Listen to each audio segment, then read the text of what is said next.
Compass FM with Steph. In the studio, we welcome for the first time John McPhail. He is the Search and Rescue Manager for Coastguard North Canterbury.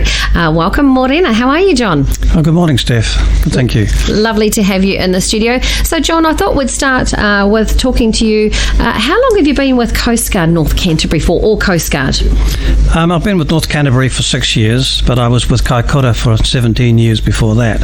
So I've been around a wee while. Yeah, that is a long time, and it must be a real privilege and an honour to be serving, the community as part of Coastguard. Oh, absolutely. Yeah, no, it's something we enjoy. It's a passion that we have, and if we can help the boaties out, we certainly try to do that. Absolutely. Now, John, I have a question for you. So, how many volunteer members do you currently have at Coastguard North Canterbury?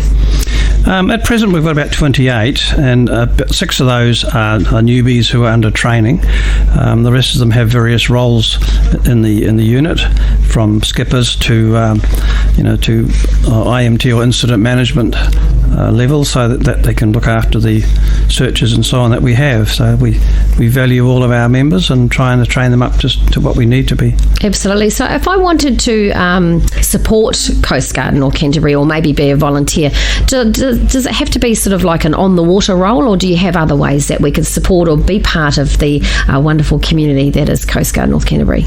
No, certainly we welcome anybody who's interested. If you have prior experience at sea or in an area of life skills that you think might be helpful, it's certainly useful. But we can train everybody up as we see fit and as they see fit. As I say, there's jobs for radio operators, for maintenance people, for skippers and so on. So we've got quite a broad range of skill sets that we need, and not everybody wants to be a skipper or go out in the boats, and there's certainly good jobs that we can give people there. Other vital roles that are definitely needed within Coastguard, comms, all sorts of stuff, as you mentioned. Yes, that's correct, yeah. Hey, so John, how many people have you assisted in the last 10 years? Well, it's interesting. We had the stats out recently, and there's been 348 people that Coastguard North Canterbury has assisted in the last 10 years, and that's a lot of people. Yeah. And of course, we can add the incidents to that, which is 151 incidents over the last 10 years. So it certainly is a valued resource for North Canterbury that we get called on quite regularly. And we also assist the likes of the fire brigade and so on if they're doing bucket extinguishing it out on, like we did with Pines Beach yes, a few years ago. I remember that. You were sitting out just near the shore to assist the helicopter, wasn't it? That's right. So we're there for the rescue helicopters in case they have to ditch. Yeah. So that's a very useful activity as well. So the range of stuff that we do is not just about going out and searching; it's assisting. And it's also places like, it's not just the sea, is it, John? No, we have more and more requests for assistance up the rivers, lakes, etc. Yeah. Absolutely. So, John, can you tell us about the recent funding that you have secured? Sure. Well, because of our need to assist up the rivers and so on, we felt that we needed to be a bit more prepared and equipped to carry out these jobs for our own safety, as well as the opportunity to help people. Yeah. So we endeavoured on a funding source to locate a 4-wheel drive vehicle, and this is a Cantar Mitsubishi that we're getting purposely fitted out, and a dedicated rescue vessel, which is an outboard jet boat, and for this it's ideal for river and flood rescues. So it allows us to go in really, really shallow water and assist from there. Which is fantastic news. Will they be in use before the end of the year, John? Yes, for sure. We're definitely hoping that they'll be there before the end of the year. They're being signed right at the moment, so we're not too far off. Perfect. Getting them out. Yeah, that'll be a huge benefit for Coastguard North Canterbury and the whole community. I love the fact that, as you're saying, Coastguard isn't just the sea. You go into the lakes, into the rivers, and you assist other organisations, Fire and Emergency, New Zealand Police, and all those working in that collaboration, which is key and vital, isn't it? So just as we head towards the crazy festive season, well, we're pretty much smack bang in the middle of it, aren't we?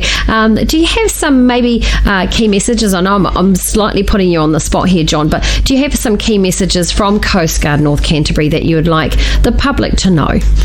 Yes, for sure. I mean, I think it's important anybody going out on a boat, you have one designated skipper, and that skipper then takes responsibility for the boat and the passengers that are in it. And if you can do a boat master's course or a day skipper's course, that's really good, and Coast Guard puts those on. But if you can't, just be responsible.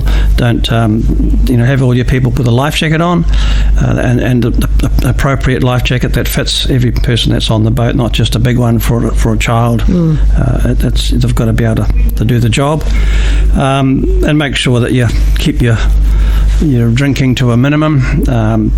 Or leave it until you get back to shore and having a barbecue afterwards or something. Don't drink and drive, right? Yes, even absolutely. On the water, same thing. Yeah. I have a quick question for you, because people might be buying Christmas presents for their family, and they might be looking at paddle boards or kayaks. Are there any rules around paddle boards and kayaks that we should be aware of? Like, do we need to name? Would it be classed as a vessel? What do we need to do?